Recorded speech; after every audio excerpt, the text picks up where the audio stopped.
Now 912, it provides that income which falls under the head salaries, if it is earned in India, that means what? If services are rendered in India, income which falls under the head salaries, if it's earned in India means what?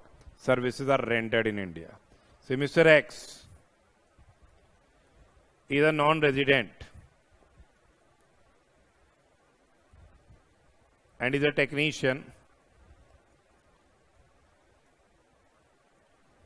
He comes to India and renders services in India for a period of say 120 days. Here, so since services are rendered in India, income will be regarded as what? Deemed to accrue or rise in India. So income which falls under the head salaries, if it is earned in India, and an explanation has been inserted which provides that salary shall be regarded as earned in India if it is payable for services rendered in India.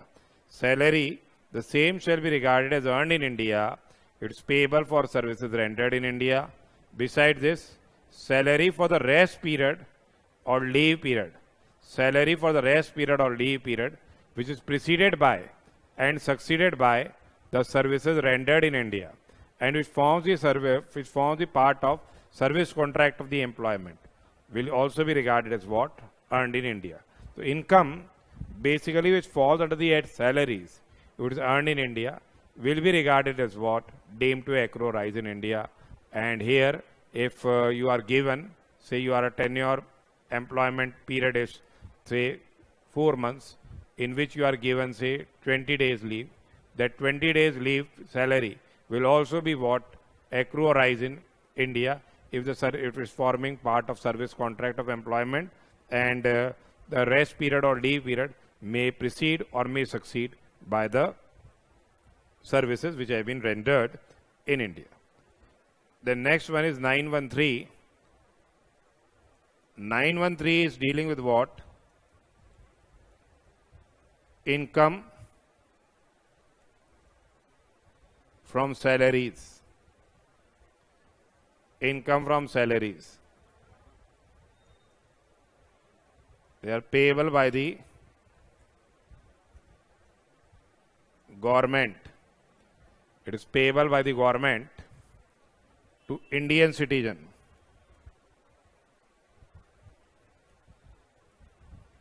It is payable by the government to Indian citizen for services rendered outside India.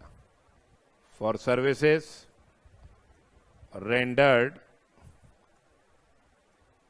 outside India. Fundamentally, income from salaries which is payable by the government, the same is payable by the government to citizen of India for services rendered outside India, the same would be deemed to accrue or rise in India. It will be deemed to accrue or rise in India. Indian citizen, he must be an Indian citizen. He must be a government employee. Services are rendered outside India. Income is regarded as deemed to accrue or rise in India. Say our embassy officials are there. Our embassy officials are there. Indian foreign services there. So they are serving outside India. They are serving outside India. However, the allowances and perquisites,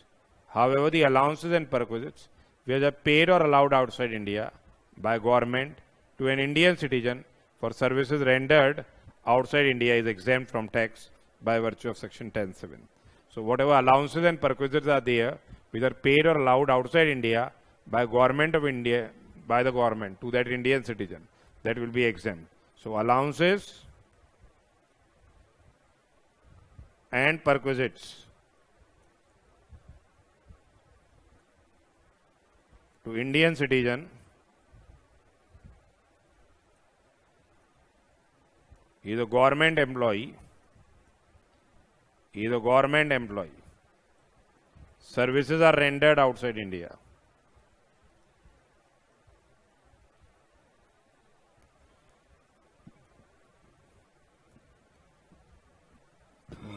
The same will be what? Exempt from tax under section 10(7). You remember this? This point is asked several times in examination. Then 914 is what? Dividend paid by an Indian company will be deemed to accrue or rise in India. So in case dividend is paid by Indian company. The same is paid outside India also. It will be what? Deemed to accrue or arise in India. Now here, dividend. This dividend under section 222A to 222E. Dividend under section 222A to 222E is chargeable to tax in the hands of shareholder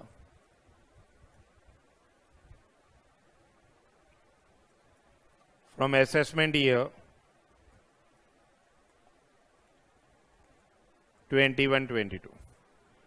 Dividend under 222A to 222E, the same is what? Chargeable to tax in the hands of shareholder from assessment year 21-22. Then 915 is in relation to interest. 915 is in relation to interest. Say if Mr. X is a non-resident and he has made investments in central government bonds. He has made investments in central government bonds and he is receiving interest. Say he is receiving interest of 5 lakh rupees. Maybe the amount is received outside India. Maybe the amount is received, say, outside India. So here, whatever income is pay of interest is payable by the government. Income by way of interest which is payable by the government, the same will be regarded as what? Deemed to accrue or rise in India.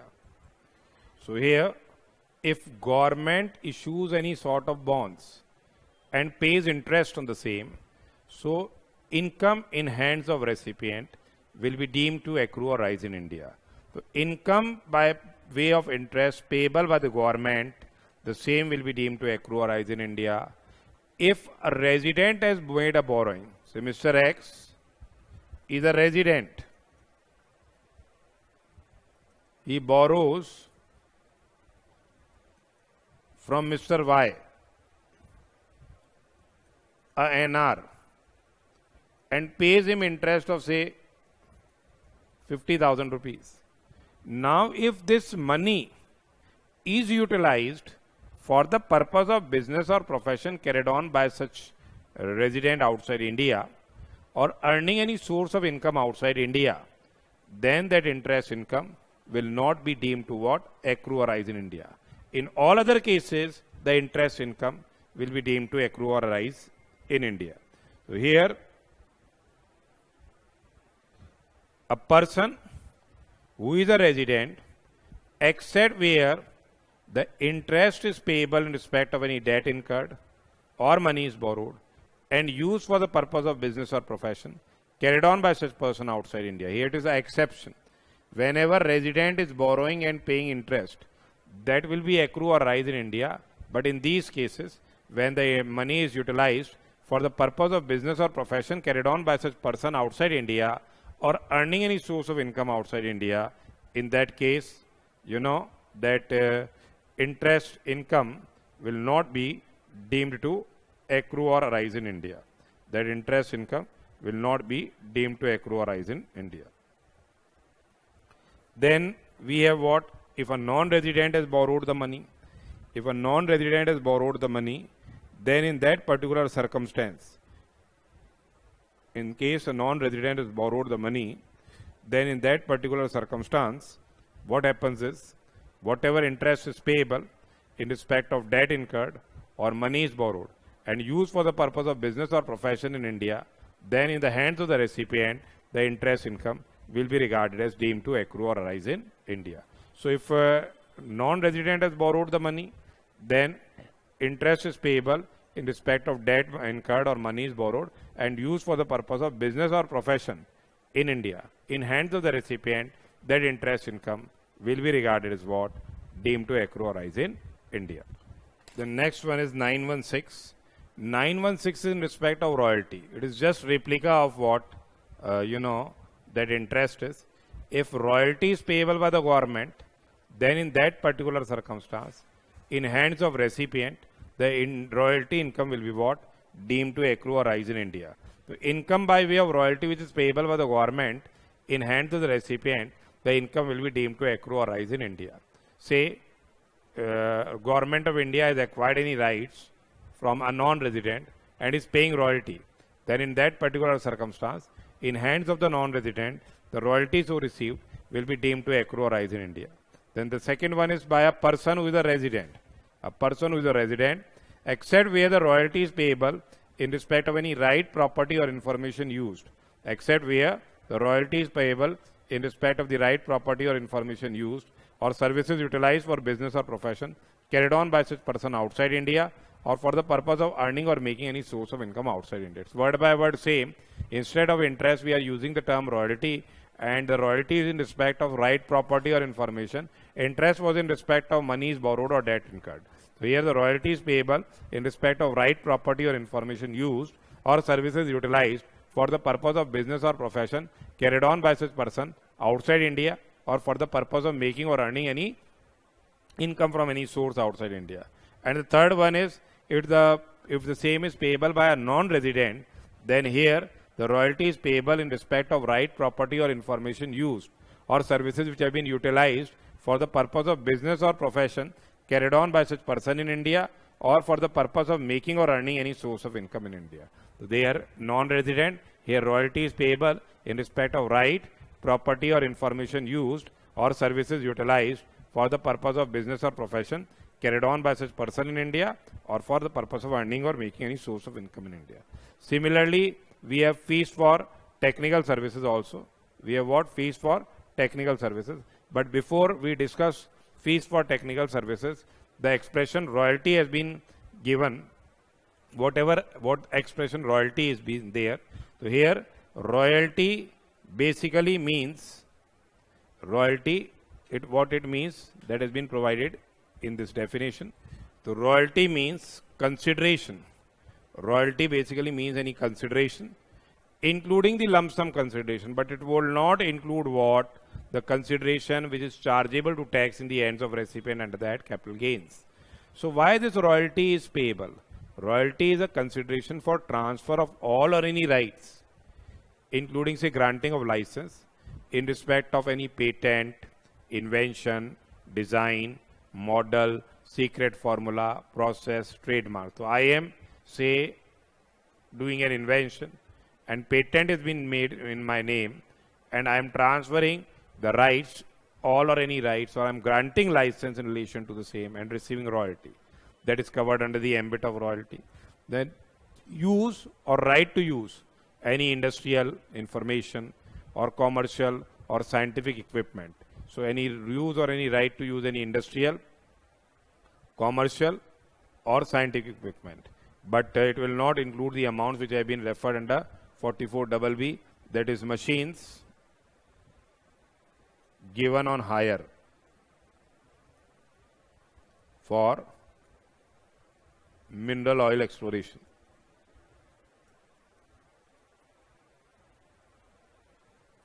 That is not covered here. Imparting of any information concerning the working of use of any of these patents, inventions, model, design, secret formula, process, trademark, etc. Imparting of any information concerning say any technical, industrial, commercial, scientific knowledge, experience or skill, use of any patent, invention, model, design, secret formula, rendering of any of these services in connection with the same, a transfer of all any rights, including granting of license in respect of say copyrights, literary, artistic or scientific work, including film or videotapes for use in connection with radio broadcasting. And now it also includes kya? Consideration for sale, distribution or exhibition of say cinematograph film. So that will also be covered under the ambit of royalty. So this is the expression royalty. No need to go very in depth. In final level it is asked. In intermediate level it is not so much asked. Then here if you the consideration for use of right, the consideration for the use or right to use say computer software is also being covered under the ambit of royalty. Is royalty as transfer of all or any rights in respect of right, property or information will include what? Transfer of all or any rights relating to right to use computer. So right consideration for use, yeah, right to use computer software basically is covered under the ambit of royalty.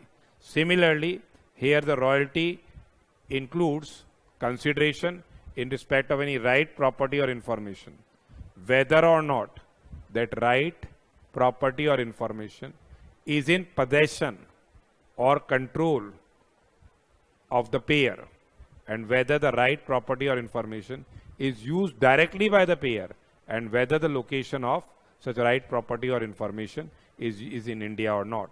So royalty includes consideration in respect of any right, property or information. Right, property or information, we are paying the consideration whether or not the possession or control, whether or not the possession or the control of such right, property or information, whether the possession or control of right, property or information is with the payer, whether such right, property or information is used directly by the payer, or the location of such right, property or information is in India. And then there is a term meaning of process. Here process basically includes transmission by satellite.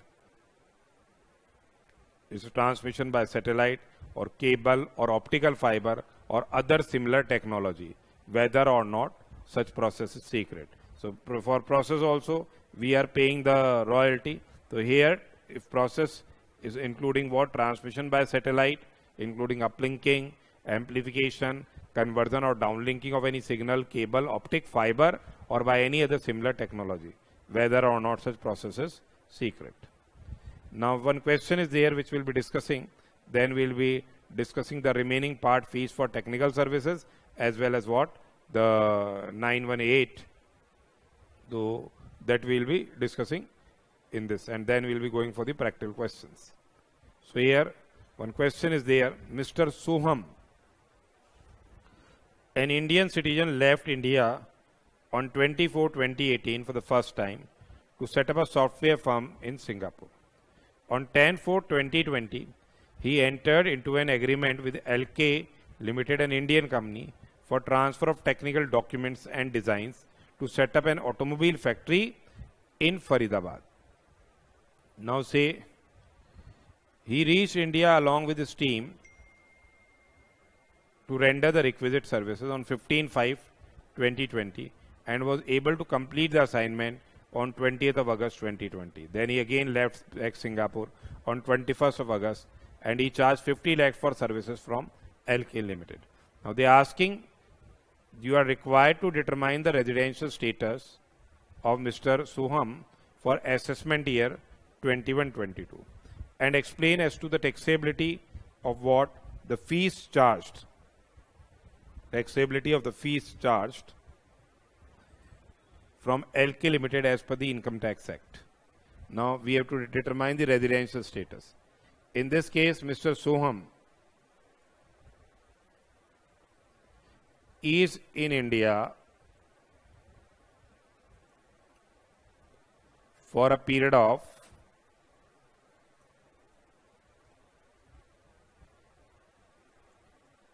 how many days? Say He is in came on 15th of May from 15/5/2020 to 21st August 2020. So he is in India for how many days?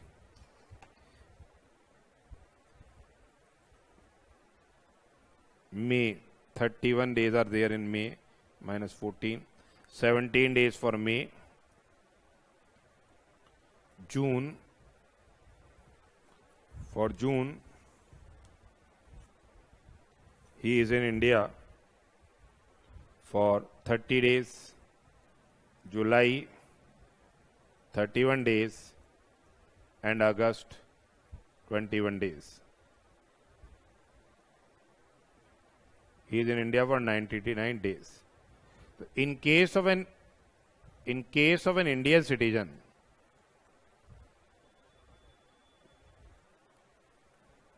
who comes to India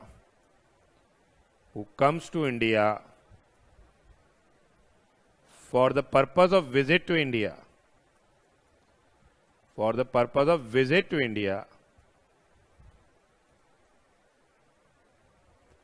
for being resident, he must be in India for 182 days or more. For being resident, what happens is he must be in India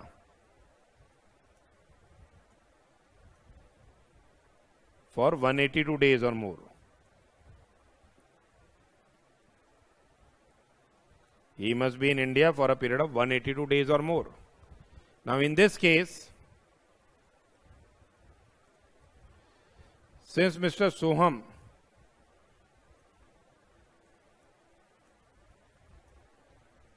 is in India for a period of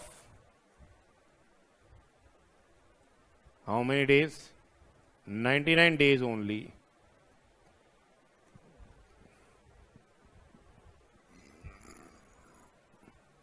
Hence, he is non-resident.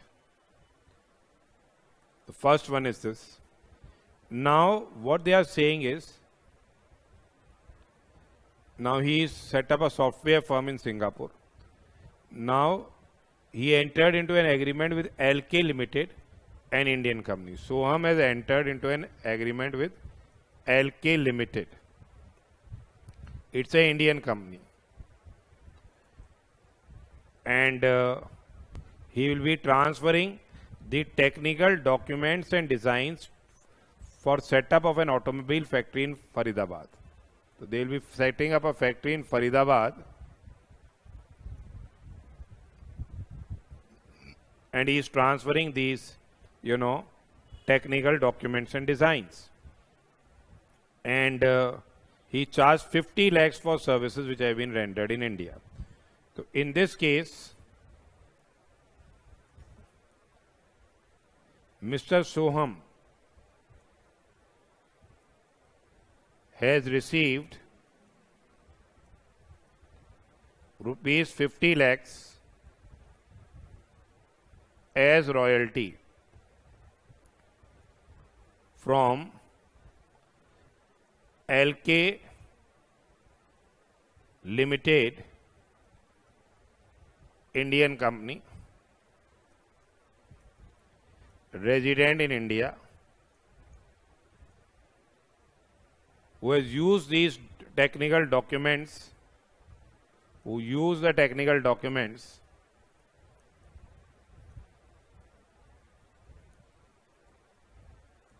and designs. For what purpose? They use the technical documents and designs for their business or profession in India.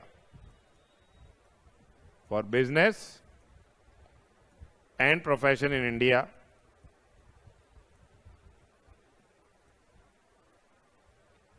Hence, the income is deemed to accrue or arise in India. And since the royalty income is accrue or arise in India, same shall be what? taxable in case of non-resident. So it will be taxable in India. So it will be this, whatever fees is received, the same will be what? Taxable in India. And it will be included in the total income of that non-resident, whether or not such non-resident is a business in India, or say fixed place of residence in India, or whether he has rendered services in India or not. So this royalty income will be regarded as what? Accrue or rise in India, and the same will be taxable in hands of that Mr. Soham, though he is a non-resident. Then word by word same is 917, that is fees for technical services. So income by way of fees for technical services. Income by way of fees for technical services. If the same is payable by the government, if the same is payable by the government, or the same is payable by a person who is resident. So if this fees for technical services payable by a person who is resident in hands of recipient, the income will be regarded as accrue or rise in India, except where the fees is payable in respect of services utilized in business or profession carried on by him, by such person outside India, or for the purpose of making or earning any income from any source outside India, except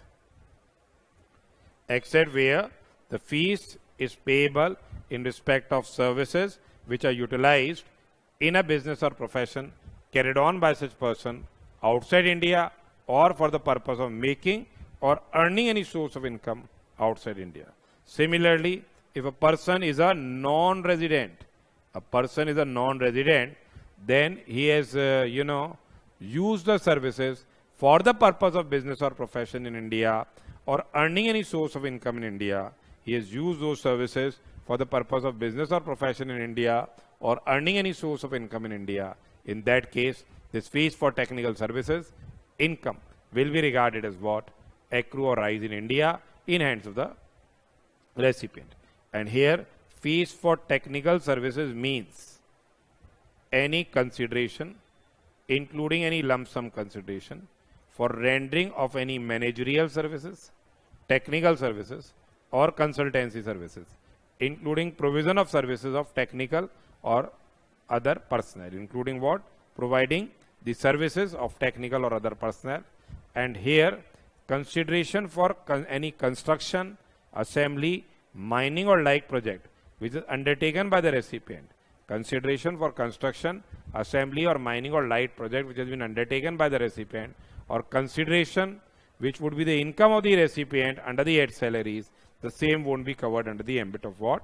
Fees for technical services. It has been clarified that if the same is covered under the 8 salaries, it won't be covered under the ambit of fees for technical services. Now, before this, we discuss one question. Miss Vivitha, paid a sum of $5,000.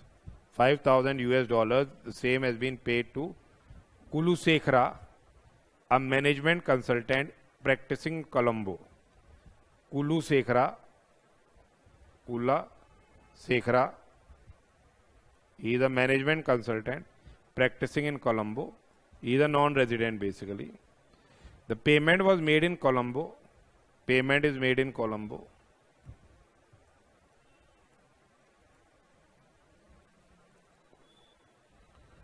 And the consultancy is related with project in India. He is provided consultancy. Project is in India.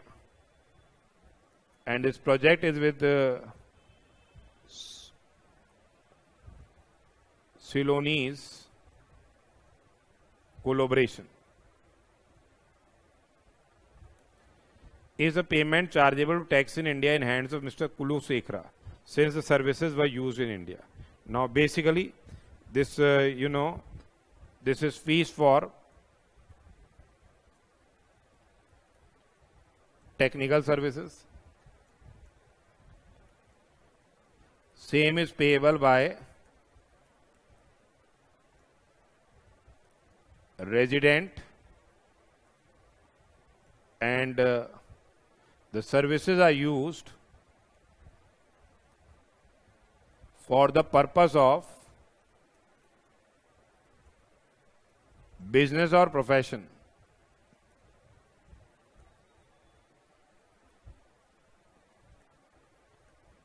carried on by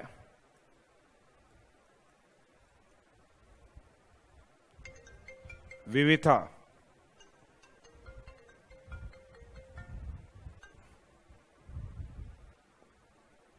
Now these services are used for what? Business or profession carried on by him in India. Hence, such fees for technical services, income, basically deemed to accrue or arise in India. The same is deemed to accrue or arise in India. And when it is deemed to accrue or arise in India,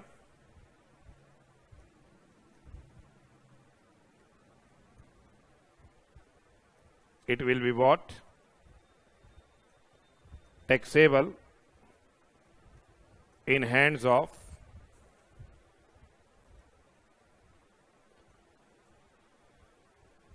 Mr. Kulasekara.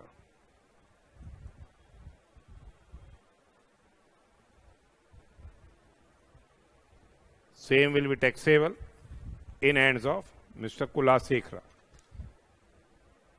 Though he is a non-resident, since the income accrue or rise in India, it will be taxable where? In the hands of Mr. Kulasekara. Services are used in India, therefore it will be taxable. Then next is what? Section 918. So here now, in case if the Indian residents gives any gift of money outside India to a non-resident, to a NR, or say a foreign company, to NR or a foreign company, in that case, income in hands of recipient will be deemed to accrue or rise in India. So that is income accruing or arising outside India, being any sum of money. This is arising outside India, being sum of money, that is gift of money paid on or after 5/7/2019 by a person resident in India to a non-resident or to a, say, foreign company. That will be deemed to accrue or arise in India. Then for the purpose of 915, that is interest, 916, that is royalty, and 917, that is fees for technical services. They are saying that these income will be taxable whether the non-resident has a residence or place of business or business connection in India. He may have or he may not have, but the same will be taxable on whether or not the non-resident has rendered these services in India. So the income of non-resident, the same shall be deemed to accrue or rise in India under 915, 916 or 7, and the same shall be included in the total income of non-resident whether or not the non-resident has a residence, place of business or business connection in India, or non-resident has rendered what? Services in India. In effect, that income by way of fees for technical services, interest and royalty, even if their income is deemed to accrue or rise in India by virtue of 915, 6 and 7, it will be taxable even if the non-resident has no residence in India. He does not have any place of business in India. He does not have any business connection in India, or he does not even when he has not, say, rendered services in India. So that was about section 9. That was income which is deemed to accrue or rise in India. Now we will be discussing the various practical questions in relation to the same.